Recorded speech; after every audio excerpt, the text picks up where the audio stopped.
Hello, everyone. Welcome to another episode on Real Men's Talk, where it is sizzling hot, interactive, and transforming. Our conversation today is going to be on dealing with the pressure of life. Dealing with the pressure of life. We face challenges on daily basis, but at what point does a situation pose pressure on us? Chadwick Boseman of blessed memory says that you have to cherish things in different ways. When you know the clock is ticking, you are under pressure. So let's dive into how one can deal with the pressure of life. And I have in the studio my co-hosts who are going to be diving into today's conversation. We have Pastor Adegoke. Hello, sir. Hello, ma. Good evening. Good evening, sir. And we also have Dr. Femi Samuel. Good evening, sir. Good evening, viewers. Good evening, everyone. Hello, ma. Hello, sir. How has the week been, sir? How Not has too our bad. week Okay. been? We thank God. Not too So, bad. Yes. dealing with the pressure of life. Now, there are two main root causes of pressure. It could be events, that is, things that happen and what people do to us. And another one is expectation. Our expectation about situation, people, and ourselves. So let's look at it from these two perspectives. Events are external, expectation are internal.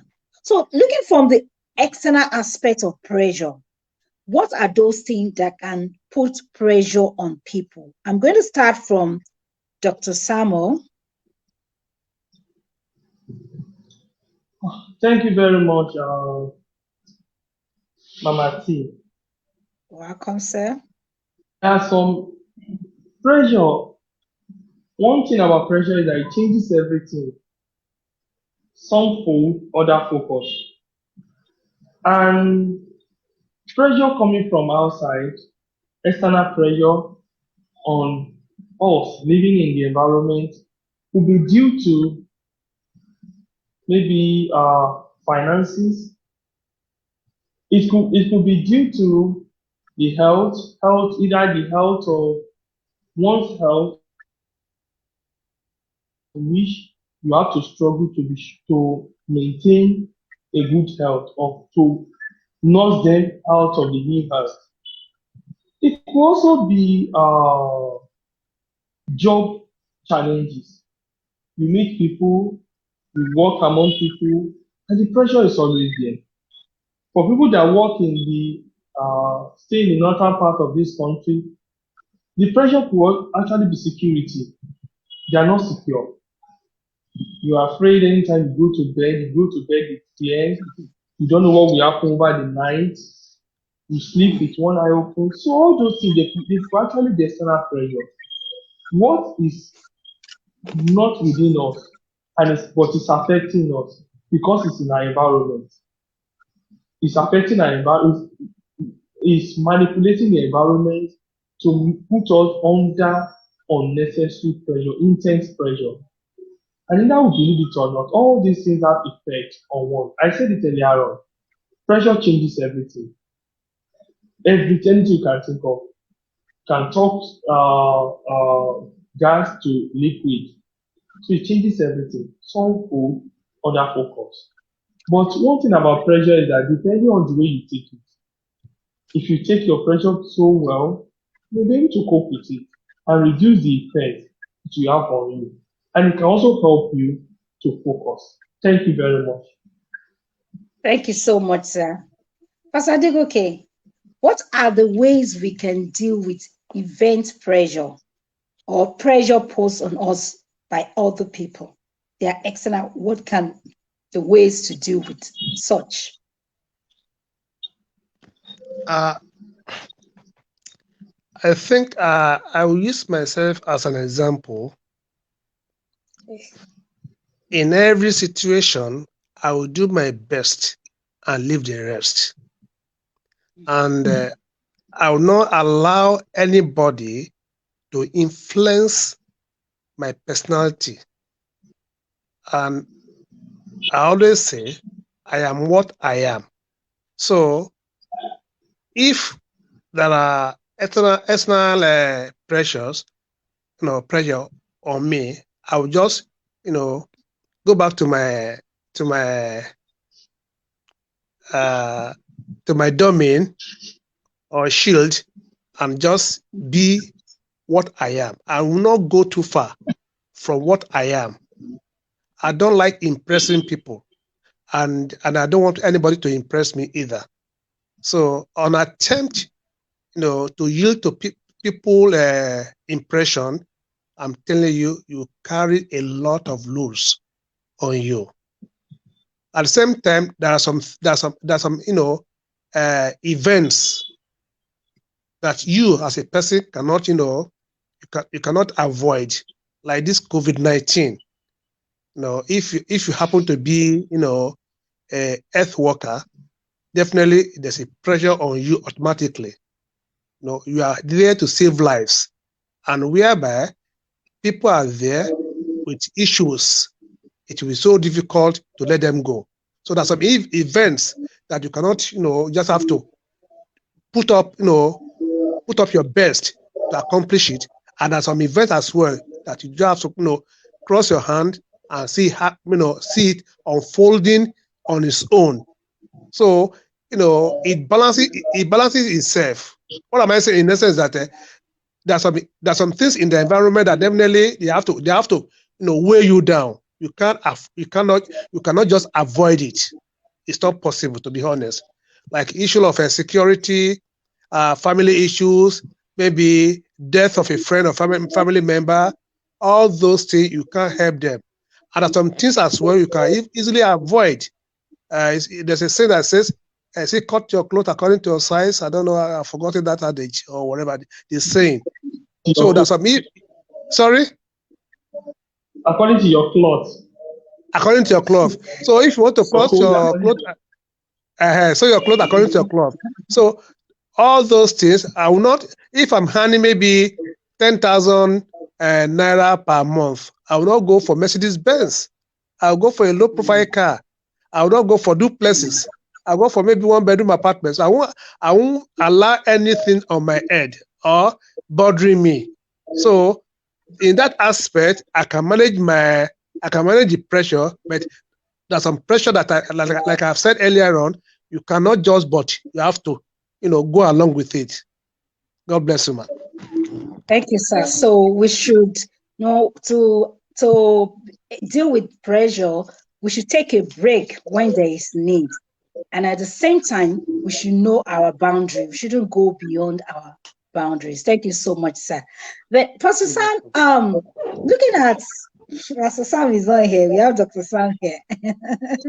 So looking at how identifying what is the cause of the pressure, is it necessary? Will that help us in managing the pressure, knowing what triggers the stress for you as a person? Because sometimes people can be on, maybe let's say the person is under pressure, you don't even know what is the cause of the problem. Thank you very much. Identifying the source of the pressure can actually help to redirect the pressure. If you identify the source, you can redirect it. For instance, the pressure could be on you if you are not organized. You didn't have a list of to do. For instance, a student that is preparing for exam, what I do when I was in school is that from the beginning of the semester, I start reading. I have a working timetable.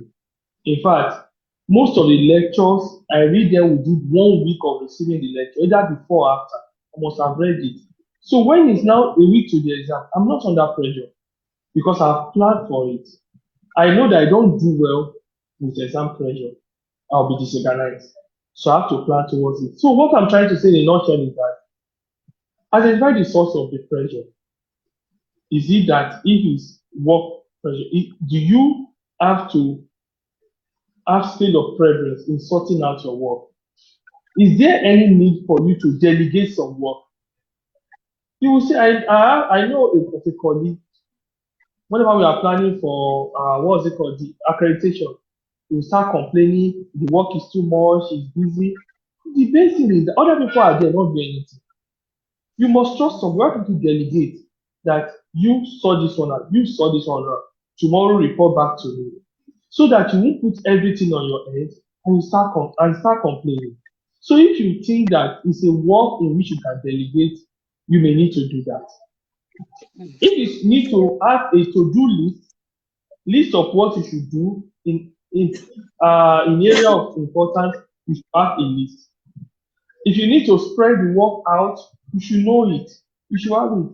And even there are some work that you don't even need to expend so much energy on. You should do that. And by then you will dissipate the pressure. The pressure will be well spread out. And by then, it won't be much on you. I think just like let me paint this picture, cite this example from the scripture. Jesus Christ visited Mary and Martha. And one of the sisters was busy at the kitchen, the other one was listening. The one that was at the kitchen had to complain that you don't even care, you're not helping me out. And you know what he told? You know, I told the sister, yeah, you are just bothering yourself unnecessarily. There are better things that could be done. And that's what most of us do. Most of the things we run after, we kill ourselves for, at the end you now ask yourself, are they really necessary? The answer, most of them may not be necessary. So you identify the source of the pressure, it will be easier for you to know how to either to divert the pressure, to spread out the pressure, or even to avoid it ab initio. Thank you very much. Thank you so much, sir. Pastor Adegoke, you mentioned earlier about living beyond within your means to avoid prayer. So what is your advice for people in a way so that they can change their lifestyle to deal with pressure? And secondly, what is the place of self-care in dealing with pressure? Thank you, Sister Tony. You've asked two questions. You're welcome, sir. Yeah. How can I deal with what? Sorry, can you say the question again, please? Your advice to people, you have mentioned it before, that if you know that you cannot afford certain type of car, why would you want to put pressure on your because you just want it? So what's your advice to people to change their lifestyle to deal with pressure? Okay. I will cite some examples. For instance, if your earnings, your income is not, cannot afford the big things in the society, and you force yourself to buy those things. I bet you, my sister, that person may not even live to enjoy those things he has bought for people to see, people to clap hands for him or her. If I know that my income is so, it's not much, I can't afford to send my children to private school, private university. Why should I impress people? People of old, big people, learned people in our society, like Bola Ige, Awolowo, and name the rest, never attended, private universities, and they are what they are. They have landmark in our Nigerian polity. So what am I saying in essence that we don't have to impress people because people are doing it and you want to copy. You want to follow them, do what they are doing. After all, you don't have the means. So as an individual, a genuine person must live within his means to have a long life, to avoid pressure from outside. And that's why the contentment comes in. You have to be contented with little what you are doing, and trust God, to expand your coast. So they have to behave. That man is riding a Cadillac, is riding a BMW, is riding a Jeep, and I want to ride a Jeep as well. Whereas I don't have the means, so it's not the best, to be honest. So you have to live within your means. So that's my advice. Don't go extra mile to make people happy, to impress people, to emulate people. No, don't go extra mile. Live within yourself. God bless you, ma. Second question again, please. That's what is the place of self-care in managing pressure? Okay. Well, you have to eat good food. Good food, very important. When I say good food, I don't say you should be eating cow every day, eating bush meat, so to say, but simple food and healthy foods is very, very important. Your lifestyle. Do away with cigarette, do away with alcohol, see your doctor when necessary, do little, exercise, drink enough water, take fresh air, have your shower, take care of yourself. When there's a need for you to barb your ear, you have to barb your ear. Let your lifestyle be moderate in everything you do. Sleep at the right time, wake up at the right time, eat at the right time. So all those things goes a long way. Bless you, ma. Thank you so much, sir.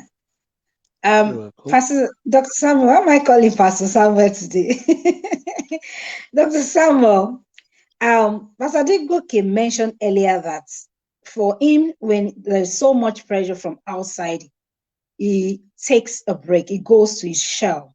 So I want you to highlight in what way can people take a break?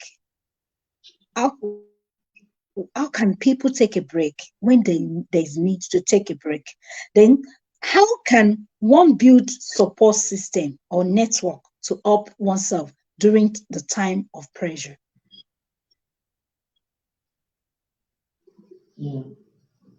Thank you very much. You're welcome, sir. Thank you very much. Taking a break means that there are times you have to have a lazy day. You've been busy all the week and you have to have time to have a lazy day. A day in which you just want to do anything.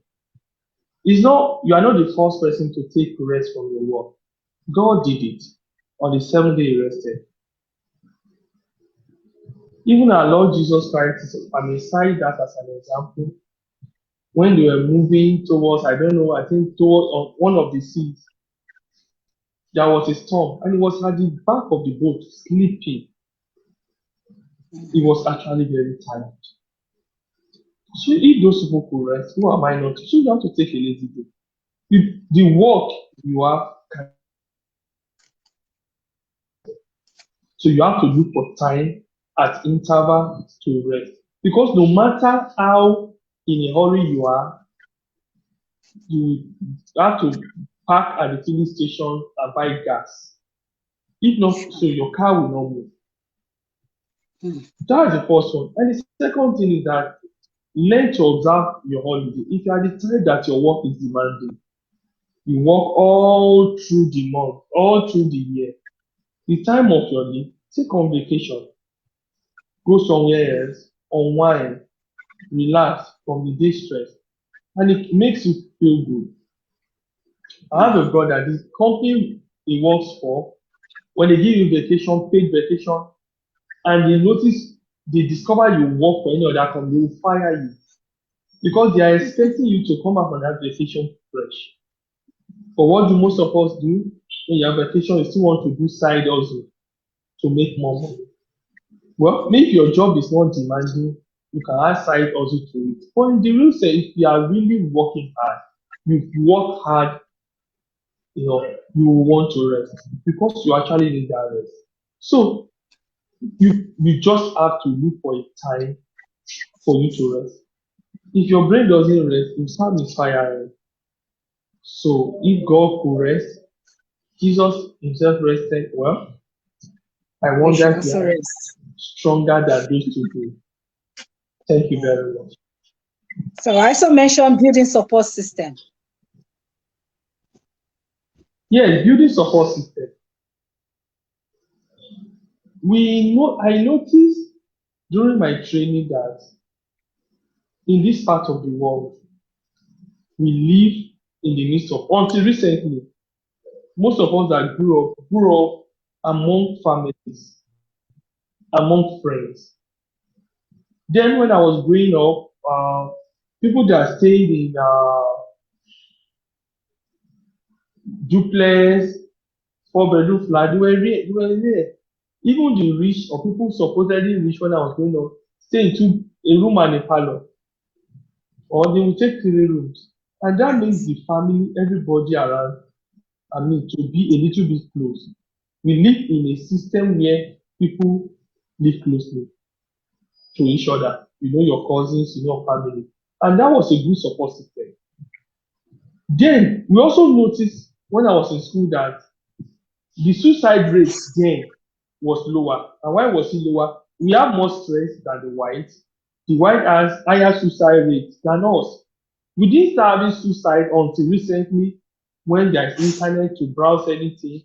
We now watch film, foreign things where we see people commit suicide. In those days, not common because there is one thing within a psychiatry, managing psychiatric illness through environmental manipulation. People have depression, people get depressed. It's real. We see them in our society. But the way our system was built makes us to be able to bear those depression. People will come around you, they will talk to you, they will try to calm you down. It's not that we don't have people with puerperal blues or puerperal psychosis. They are there. But when you deliver, before you start getting irritable, the mother-in-law will come. So over the years, we notice that building one's environment, linking up with one's environment has actually helped. And the support system has actually helped. Building support system. Now our system is becoming more westernized. We are living like the Western people. You may have a key that does not even enter any house in the street.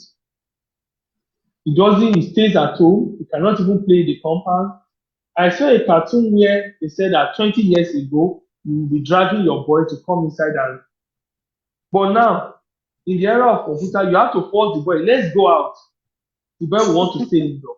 So times are changing so fast.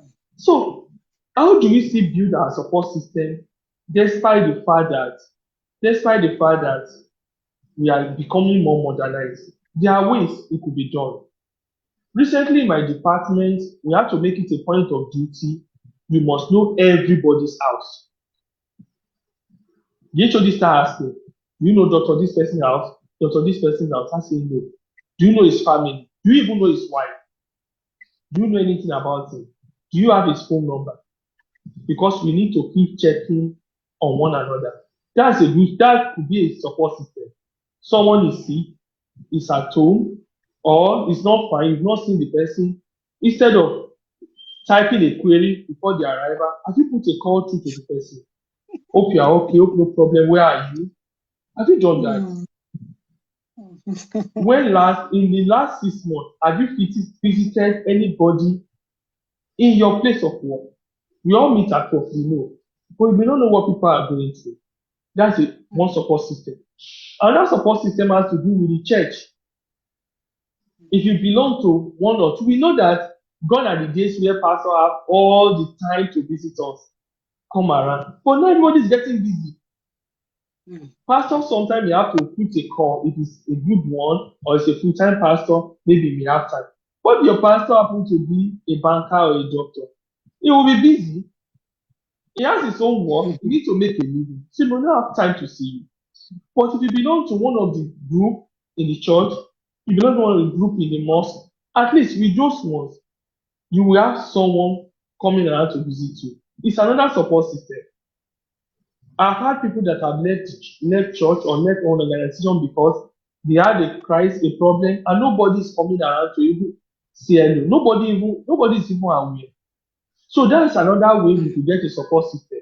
There's another way too. Do you belong to any group at all? Any group, maybe a social group, maybe a spiritual group. There are group like like this the full gospel businessmen fellowship. They are there. It could be a group organization in your profession. Are you actively participating? Because we cannot have that the family issue the way we grow up. It's no more there. It's been eroded because you are becoming westernized.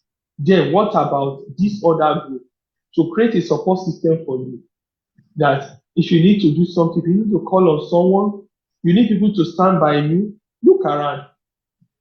Some people are from the east and they are working in Ondo State or working in Lagos State. They cannot mingle with their siblings, with their, kinsmen. Who do they mingle with? People they work with, people in the church, one association, one club, or anything. Those are the people. So for now, those are the people we can still mingle with and form a support system too. That in case anything happens, you will have someone somewhere checking on you, you can call on. And the way it is, we all need somebody to lean on. If not now, it will be very soon. You have a shoulder, you need a shoulder to lean on. We are not created to be self-sufficient. So you must live as if you will need somebody and form a support group for yourself. Thank you. Amazing. Thank you so much, sir. We are not created to be independent. Oh, Pastor Adegoke, what is a place of conflict resolution in managing pressure? This question is very ambiguous. And like, let's assume that the pressure is from people. Like, for example, in the place of work, you have an overbearing boss that is always pressurizing you, or maybe it could be in family. The other person is pressure. So do we need, for us to manage this, do we need to sit down and talk about issues? Yeah, of course. We are human beings. Yeah, yes.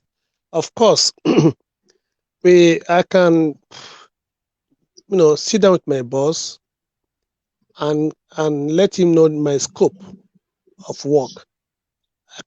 I itemize everything. And with that, I think I can achieve a lot. Even within the family as well.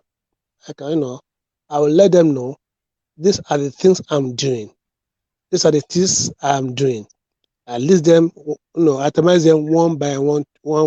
So definitely, I think they can reason with me. I don't have to, shy away from my inability to meet up everything put across to me. Never. Because if I'm trying to be, to impress everybody, that means I'm trying to. I will jeopardize my health. So I can sit down with my boss to let him know, the extent of what I'm doing in the organization. And if we are not the type that calling sick, or today I'm sick, tomorrow I'm sick, tomorrow is headache, I'm sure people will reason with you. If you come out that, oh, I'm sorry, I won't be able to do this one. I'm do this one, and let me finish it, then I will continue with that one. It only comes towards you. It's not left for you to come out to say, I'm sorry, I'm not competent enough to do this one, or I'm okay with this one. Or can you give me time? We can only explain to one, to each other your ability, your competencies, which are very, very important. And come to the family issues. A brother will come, a sister will come, uncle will come, cousin will come. I need this, I need that one from you. You tell them, like I keep on telling people now that I'm an old man, I also retire. I won't have plan for my retirement. Don't put pressure on me. I don't want to go into debt because of somebody else. If I go into debt because of somebody else, who's going to pay the debt? That is to say, if other people are leaving, inheritance for their children, do I need to leave a debt for my children? No. So I have to be what I am. I have to tell people what I can do and what I cannot do. Have I answered your question, man? Thank you so much, sir. I will take it from where you stop. Pastor Samuel, Okay. you just mentioned that being assertive. So being assertive, taking that bold step and being firm, saying no to unreasonable, unrealistic demand from other people. Can this help? Yes, it can help. You see, the way things are, people will make demand from you that are not realistic. In fact, so many will believe you are a millionaire. For us that are doctors, it's even worse. Everybody believes you have money. What are you doing with your money? And everybody wants a part of it because they feel they're entitled to it. Am I not supposed to get like 10% or 20% of your salary? Everybody expects you to do that. Even in church, when there is need for money, they will call you and look at you. I call you doctor, we want to do this the way the society is. But you should know, you shouldn't live your life to impress others. In fact, studies have shown that people that live to satisfy others, they go home not be satisfied themselves. You won't be satisfied. If what you do is that you want to live to satisfy others, you don't want people to get angry, you want others to be happy, you can't stop human problem. You cannot. You can see where our governments are getting themselves to. They couldn't even solve our problem. Despite all the promises. So my plan has always been not to solve people's problem. I will do my best and leave the rest. And if I need to tell you no, I will explain to you. Though sometimes people may not understand. Let me give you for instance. Someone asking you for money you don't even have in your account.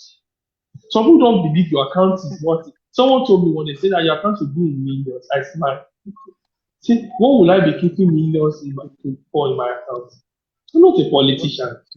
So when the money comes, I have things I want to do the money right. Even if they give you the money now, I have what I want to do with the money. So everybody has this belief that you have everything, and there is no way you explain, they will not still understand. The best thing is just to be real. Do what you are happy with, do what makes you happy. Try not to impress others because you will not and you cannot. Thank you. Thank you so much, sir. Pastor Deboke, when we look at pressure from people, events, can we consider self-control as a way to respond to the situation? Is it a possibility that could be a way to manage pressure? Pressure from people. I think it's it's part of it, but not necessarily. I may decide to keep quiet. I may decide to respond depending from the area, area is coming from. If it's a person that I so much respect and is a elderly person, or that I value so much, I will have to explain and explain and explain. But if perhaps the person is, sorry to use this phrase, consequential, maybe just a peer friend, I will just say, okay, no worry, and that's the end. But within me, I'm not ready to yield to any external pressure. But if I hold you explanation, I have to explain sincerely. Perhaps in the time past, you've helped me out, you have bailed me out in my own situation. Now it's not my time now, to pay you back or to do something for you, and I don't have the means. I have to make you, to reason with me. these are my limitations. This is what I have at hand. This is what I can do or I cannot do. But if I don't owe you any explanation, to be honest with you, I just keep quiet. I won't bother myself. That's just me. That's my personality. I may be wrong anyway. I'm not saying it's the best approach, but that's me personally. All right, sir. Thank you, sir. So now let's dive into the second aspect of pressure. We have talked about the event, which is external. Now let's look at the internal pressure, expectation pressure, which could be attitude, personal attitude towards events, demand on people and self. You are putting so much demand on yourself. You are putting too much demand on other people. Self-imposed stress, self-doubt, pushing oneself too hard, and perfectionism. In that area, how do we manage that? How can we manage such area of pressure? Dr. Samuel?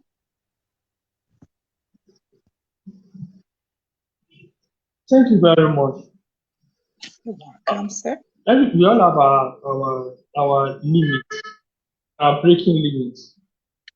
And if you've not learn how to discover yourself, self-discovery is the best discovery.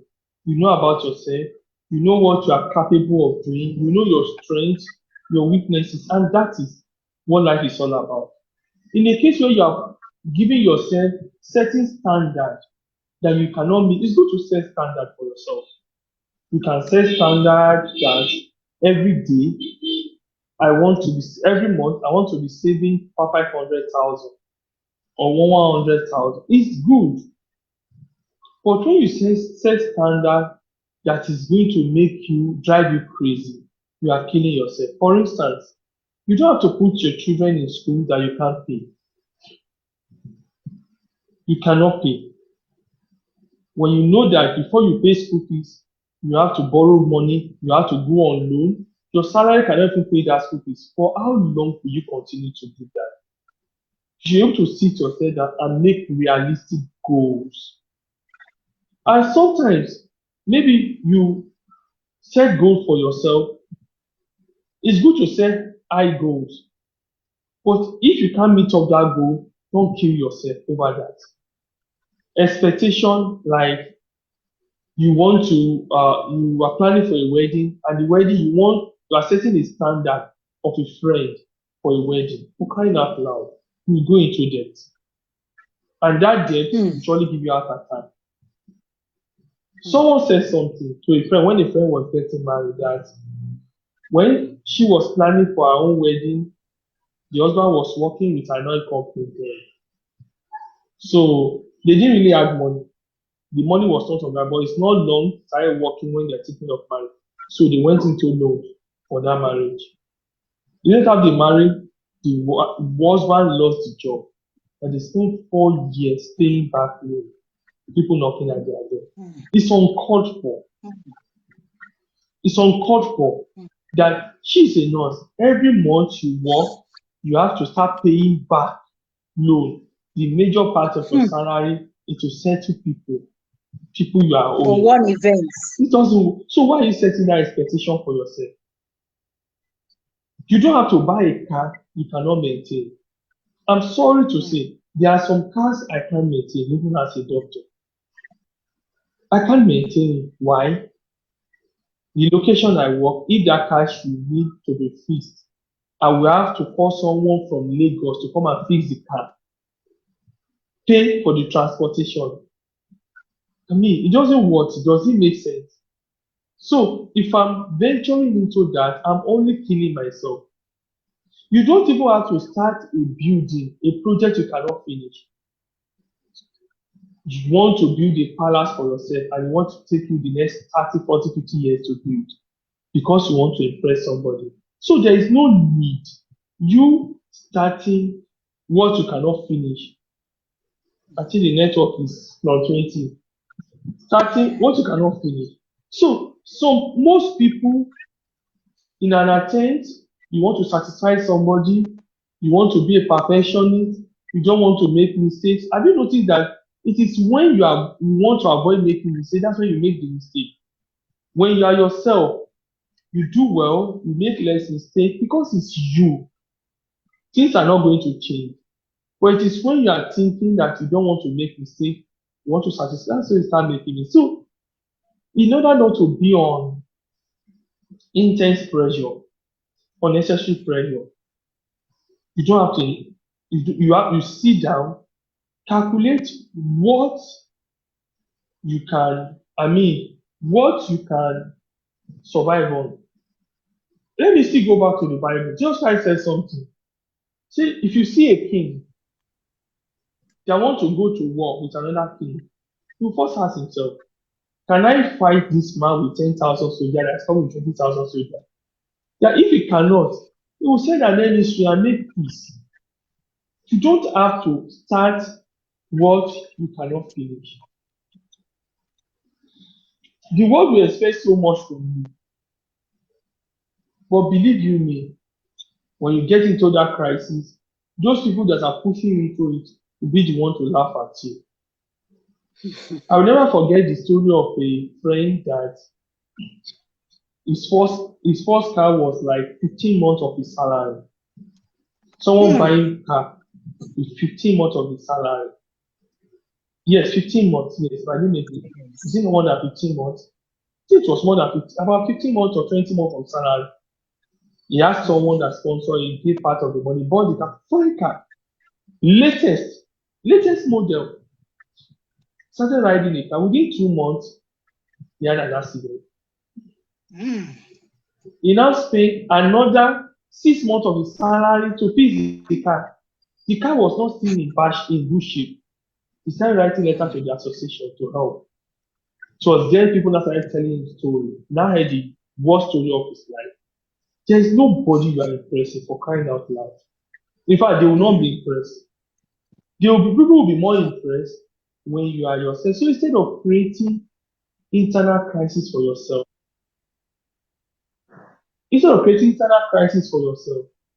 the best bet is just to live within your means. Be yourself. Some people are not going to appreciate you, but I'm sure with time they will know that you are doing the right thing. Thank you. Thank you so much, sir. Thank God Pastor Adegoke is back. Sir, Pastor Adegoke, can not forgiving oneself be an obstacle to managing pressure?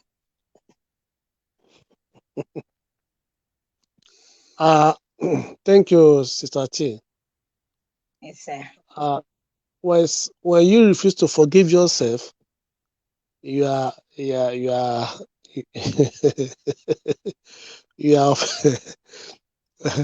if you refuse to forgive yourself, definitely you cannot forgive others.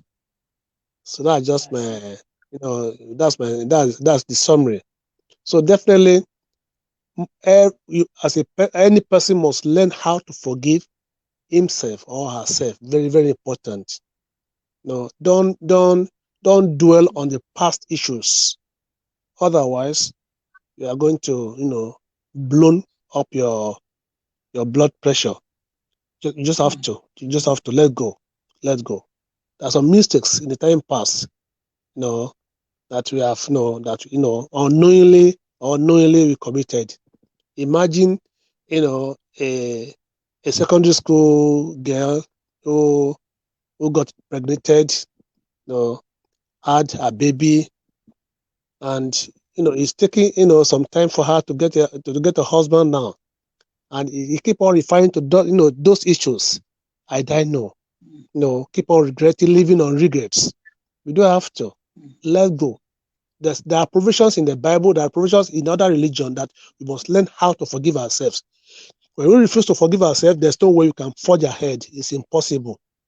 So it's one of the devil's tactics, devil's tool to destroy somebody's, to destroy somebody, of forging ahead in life. A lot of mistakes. So I tell you, my sister, you have to learn how to forgive ourselves. Oh, I spoke evil. I did nasty thing. Make peace with other people, at the same time make peace within you. and and made a pledge that such thing will not happen again. I think that's the best way to live it. God bless you, man. Thank you so much. Make peace with yourself and make peace with other people. Dr. Samuel, Yes, I'm what's with you. um, can boosting one's self-esteem be a tool for managing pressure? I'm not getting you. I didn't Okay, get the let's say question. that can can low self-esteem be a problem to stress, and how do we manage that? Self-esteem could be a problem to stress. If you have low self-esteem and you believe you are not just doing well, it can be a stressor. And you just have to believe in yourself. You see, in the era of social media, so many people come on social media and portray the life that is not real. Most people that are on social media are not doing better than you. They only have better camera phone, or they have backgrounds they can use to snap good picture. So the life on social media is usually a fake life. It's not real. Don't think that because the person is always having what's it called on social media, always okay. I know of a sister that just got married. When she got married, the mother now called her. You don't be seeing your social media. Your friend that got married every week is on somewhere or the other. They having their enjoying their marriage. Hope no problem. Until those couple now fought, they beat up themselves and came to church before they now know that, you see, this social media cover a lot of things.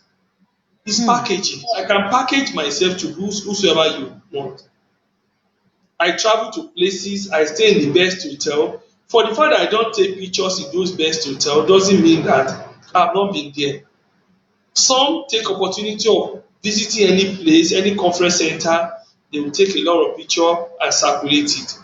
And well, that is their way of life. So you have to build your self-esteem. Nobody's better than you. You are good. You are doing so well. We that are doctors, we understand the fact that we see people with problems. You see someone in HIV and he's still packaging well. You won't know. You see people with cancer, they still package well. You won't know. It is only when they tell you that you understand. So we see people based on who they are. So nobody is better than you. There is no need to have a low self-esteem or to believe God has not been fair on you. That's why I tell people, if you sit down and think very well, you will know that you are not doing bad at all. You may not be who you are. You may still have prayer point to present to God, but that doesn't mean you are doing bad. So stop looking down on yourself.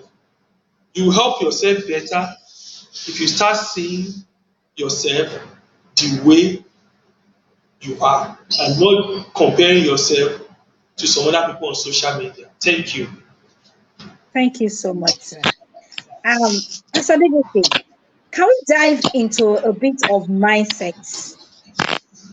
So, what are the right mindsets needed for dealing with life pressure?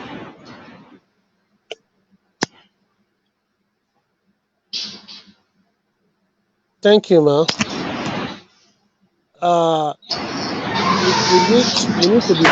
We need to be positive. We need to encourage one another. We need to live in a life of of a positive expectation at all time, and being honest and truthful at all time regarding whosoever. Oh, it's quite noisy here. Is it raining well? Hello, can you hear me, man? Loud and Loud and clear. clear, sir. Okay, it's like it's a bit noisy here. I don't know, a lot of interference. So you have to be positive, honest, and look for the better outcome of any situation. just erase negativity from your mindset, and don't impress anybody that you are the ultimate, you are the pillar, you are the one who can solve the issues. Just tell anybody that I will try my best, and let's see how it goes. I think that one is that's what I have for for that question. Thank you so much. Yes. Yeah. Oh, Dr. Samuel, would you want something to say more about the mindset, the right mindset for dealing with life pressure? Would you want to say anything about that? There will always be pressure in life, but tough time never last. But tough people do. You should know that that time is transient. Nothing is it all have its expiry. Even that pressure has its expiry date. It will expire one day. You just need to hold on a little longer. You will survive it. The darker the night, the closer the nearer the day. So the daylight will soon come up. Just hold on a bit, persevere a bit. You've passed through worse than that. And what you are passing through may not even be the last. So you know that it has its expiry date and it will expire soon. Thank you. Thank you so much, sir. Finally, what are the necessary things needed to deal with pressure at work? I'll start with Pastor Adegoke.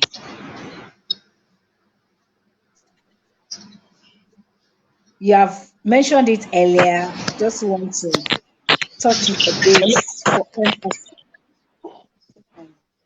Hello, ma. Yes, sir. Can you hear me now? Yes, I can hear you loud and It's clear. raining over Yeah. there. Okay. No, it's not raining. I don't know why it's making noise anyway. You have to, find time, and go for your holiday, your annual leave. When you have time off, you go for your time off, and try as much as possible to prioritize your activities. Don't allow your activities to overlap each other. Otherwise, you have accumulation of jobs, and that one could lead to stress. And be friendly, be sociable. Let people know what you are passing through. Let people know your limitation, what you are capable of doing. I think that one goes a long way. Thank you very much. Thank you so much, sir. Pastor Samuel is not here today, and I'll be calling him. Dr. Samuel, do you have more tips to how to manage stress at work? Additional tips? Well, a lot have been said on managing stress by Pastor Adegoke. Yeah. I want to add this from my point of view. I want to add this that as much as possible, pick up a job that you like. Don't pick up a job because of the financial gain, but for the love of it. If you are doing a job because you are interested, you love it, no matter how stressful you cope. But if it's just for financial gain alone, a job can actually be stressful. So when you are picking up a specialty, you are picking up a job, changing your job, just be sure it's what you really want to do. Because if it's just for the financial gain alone, you will just be grumbling all through the work. But if you do it because of what you love, it can go a long way. You will cope with the stress better, and you look for a way to survive and circumvent the pressure. Thank you. Thank you so much. Yeah, see, wrap up today's conversation. Pastor Adegoke, what should people take home on this conversation? Thank you very much, Ma. Like I've said this several times, don't impress anybody about your ability. Try as much as possible to delegate, authorities if you're in a position of high authorities, and try and maintain internal control by putting people at the right position in the office. Don't think, oh, this is my friend, or this is my close ally. I want him to do this one. Put the right person on the right job. You won't have any pressure at the end of the day. And coming to the family issue, let your family know what you are going through. Let them know. Be honest with them, and be transparent with them. That will go a long way. And for external pressures, please don't carry anybody's burden that is too heavy for you to carry. It will help you. God bless you, man. Thank you so much, sir. Dr. Samuel, what should people take home? Pressure. It changes everything.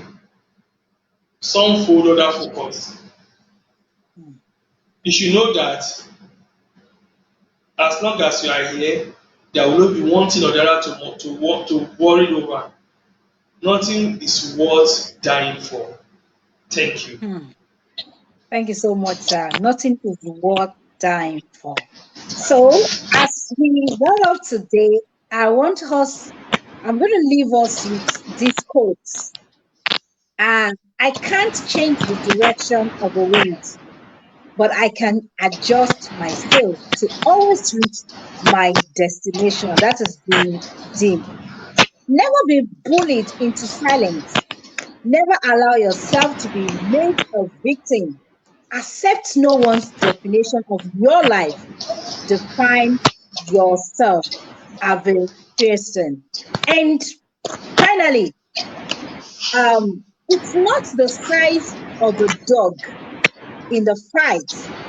It is the size of the fight in the dog. It's not the size of the dog in the fight. It is the size of the fight in the dog. That is Mark Twain saying that. So let's do this again next week on another interesting and informative conversation on Real Men's Talk, where it is sizzling hot, interactive, and transforming. So bye for now. Bye, everyone. Good night. Bye. Good night.